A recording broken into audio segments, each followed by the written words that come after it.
अगर आपने इंसाफ की पुकार चैनल को सब्सक्राइब नहीं किया तो जल्द ही सब्सक्राइब करें और इस बेल आइकन को प्रेस करें ताकि आने वाली हर वीडियो का नोटिफिकेशन आपको मिलता रहे।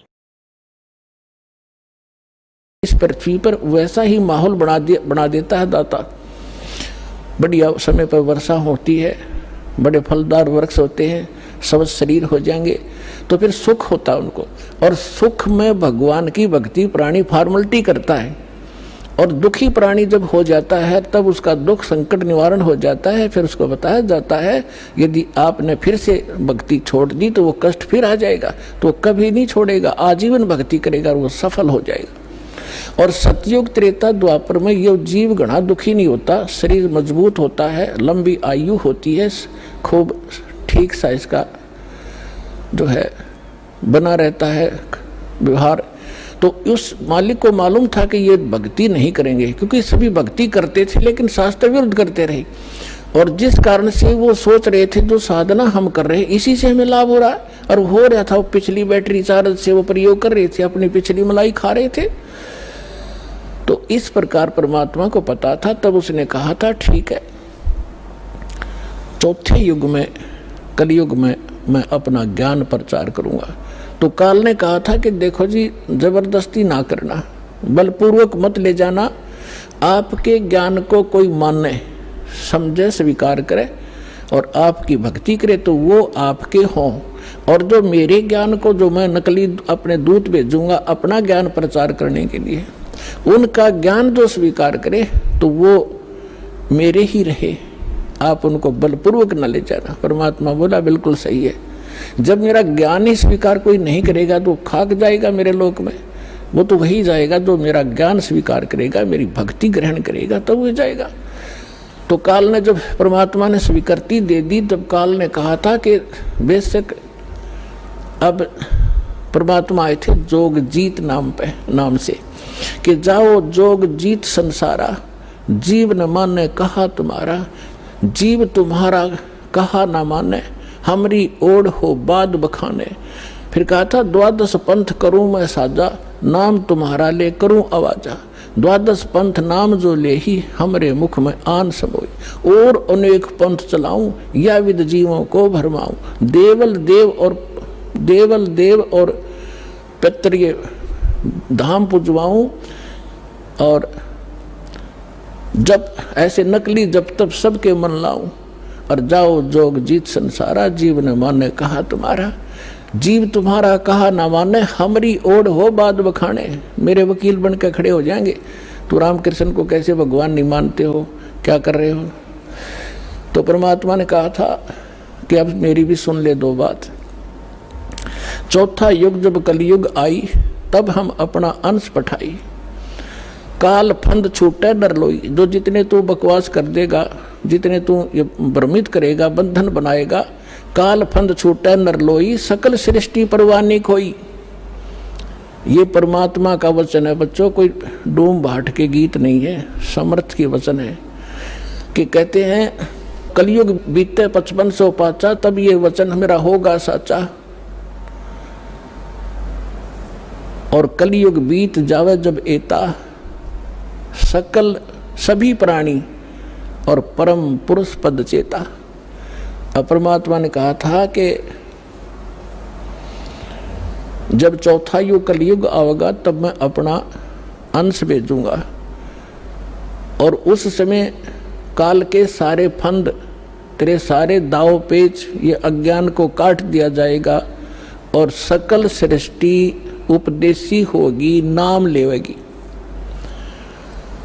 और फिर कहा था कि जब कलयुग 5505 बीत जाएगा तब मेरा ये वचन सत्य होगा, और उस समय पूरा विश्व उस परमात्मा के उस परम पद का जानकार होगा, उसको पता चले। अभी तो हम स्वर्ग और नरक, कोई व्यक्ति मर गया, नो का स्वर्गवासी हो गया, चाहे जाता हो नरक में, हमने एक कोड वर्ड बना रखा था। तो अभी तक हमने सतलोक और सचखंड का पता ही नहीं था, परमात्मा का परम पद कौन सा है और कहाँ रहता है, कैसा है, कैसे प्राप्त होता है। और ये नकली पंथ चले थे काल के, राधा स्वामी पंथ, और कबीर पंथ जो 12 पंथ है कबीर जी के नाम से चला रखे, सारे नकली और काल के प्रेरित हैं।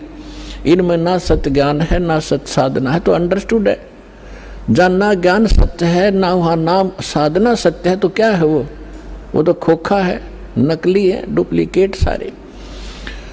तो अब परमात्मा ने कहा कि पूरा विश्व इस ज्ञान से परिचित होगा और पूरा विश्व नाम लेगा। अब प्रसंग चल रहा था कि 2 प्रकार से मानव शरीर प्राप्त होते हैं। एक तो टर्न वाइज होता है कि नरक स्वर्ग भोग के, उसके बाद फिर 84 लाख प्रकार के प्राणियों के शरीरों में कष्ट उठा के उसको एक मानव शरीर मिलता ही मिलता है।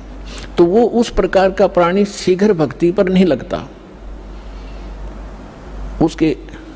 उसके अंदर एक ऐसा गुण होता है, अवगुण होता है, वो बहुत ही देर से बहुत समय लगेगा उसमें, लेकिन मालिक की दया, जो दास ने कल उदाहरण दिया था उस तरीके से उसके ऊपर असर होता है। वो भी तरीका मालिक उन बच्चों के लिए भी अपनाएगा अब। लेकिन जो बता रहा दास के एक पिछले संस्कारों से पुनर्जन्म होते रहते मानव के, उसके लिए अभी तक दास या भूमिका बना रहा है, ये समझाने के लिए आपको कि जैसे आप जी को प्रथम मंत्र दिया जाता है। पहले परमात्मा ने इस प्रथम मंत्र में केवल ये बीच वाले 5 नाम ही दिए जाते थे, और ये काल के पंथ जो राधा स्वामी पंथ और इससे निकले हुई जितनी शाखाएं हैं, ये 5 नाम देते हैं। और वो कौन से नाम? 5 काल के, यूजलेस, ओंकार, निरंकार, ज्योत निरंजन, सो हमर सतनाम। सतनाम कोई जाप है, ओंकार निरंकारी कोई जाप है। ये 5 नाम थे जो दास आपको प्रथम मंत्र में बीच के 2 फर्स्ट एंड लास्ट को छोड़कर, ये पहले नहीं दिया जाता था, इसलिए इसको अभी तक गुप्त रखा था। ये कंप्लीट कोर्स है। और वो बीच वाले जो मंत्र हैं वो आपको संसारिक सुविधा यहाँ की उपलब्ध कराएंगे, क्योंकि उनका टैक्स देंगे। ये पूजा नहीं, साधना है। साधना और पूजा में अंतर होता है। जैसे हम पूजा करते हैं परमात्मा को पाने की, तो हम परमात्मा को पाने के लिए जो भी प्रयत्न करते हैं वो साधना है। जैसे हमारा पूज्य है जल, हमने जल प्राप्त करना है, तो जल प्राप्त करना जमीन के अंदर है, तो हमारा जो पूज्य है, इष्ट है, वो है जल। और उसके पाने के लिए, जल प्राप्त करने के लिए जो भी हम क्रिया करते हैं, बोकी लगाते हैं, पाइप डालते हैं, फिर हैंडपंप लगाते हैं, तो वो हमारी साधना है, वो पूजा नहीं है। उसको पाने के लिए जो हमारा पूज्य है, हमारा जो इष्ट है, वो तो जल है। उसके लिए जो प्रयत्न किया गया वो साधना है और वो पूजा है उसको पाने की। तो इस प्रकार इसको पूजा और इसको समझना। हमारी आस्था तो जल के अंदर है, उन इंस्ट्रूमेंटों में थोड़ी है, और उनके बिना वो मिले नहीं। तो इसी प्रकार ये जो प्रथम मंत्र आपके दिए जाते हैं ये साधना है। और इस जैसे इस दूसरे शब्दों में दास आपको कहे कि जैसे ये मंत्र एक ऐसी कमाई है, ऐसी शीघ्र इफेक्ट करती है, देवताओं को विवश करते हैं ये मंत्र आपको लाभ देने के लिए। जैसे आपको बताया था कि भैंसे को भैंसा भैंसा करता रहो, वो कभी ध्यान नहीं देता। आप वैसे गुण गाए जाओ, जय गणेश देवा, माता थारी पार्वती, पिता माँ देवा, हम घोट रखे थे हमने, ये कभी नहीं सुनेंगे। और इनका एक मंत्र दे रखा है आपको, उसका जाप करो, तुरंत अटैक होगा उनके ऊपर जाके और सतर्क होंगे। क्या हो गया बच्चे को, क्या डिमांड है इसकी, देखो इसका अकाउंट कितना हमारे इसमें, उस तुरंत उसका राहत दी जाएगी। तो जो पैसे ने भैंसा भैंसा करो कति नहीं सुने, अरे एक बार कर दो हुर्र, वो तुरंत देखेगा नू और अट्रैक्ट होगा, दौड़ने की चेष्टा करेगा उस आवाज़ की ओर। तो परमात्मा ने ये मंत्र हमें दिए थे, लेकिन बीच में काल के दूता ने इस कबीर पंथ का जहाँ स्टार्ट हुआ था दामा खेड़ा वालों से, तो 5वीं पीढ़ी तक ये 5 मंत्र चले थे। उसके बाद छठी पीढ़ी में दामा खेड़ा वालों के जो महंत था वो एक टकसारी नाम का इसी कबीर पंथ की ब्रांच बन गई थी नकली। उसने भ्रमित कर दिया कि तुम बात करते हो सतलोक की और सचखंड और सतपुरुष की और पूजा कर रहे हो तुम देवी देवताओं की, ये कहे कि भक्ति है तुम्हारी। तो भ्रमित हो गया, उसको ज्ञान नहीं था, छठा पीढ़ी वाला था। उसके बाद फिर उन्होंने एक शब्द सेलेक्ट कर लिया जो कबीर सागर में लिखा है, अजर नाम अमीर नाम पाताले सब सिंधु नाम यही हंस का काम। ये कोई मंत्र है? ये तो एक श्लोक शब्द है। तो इन मंत्रों से इन आपकी पूजा नहीं है। पूजा हमारा कबीर देव पूज्य है, उसको प्राप्त करना, सतलोक हमारा प्राप्त करना उद्देश्य है।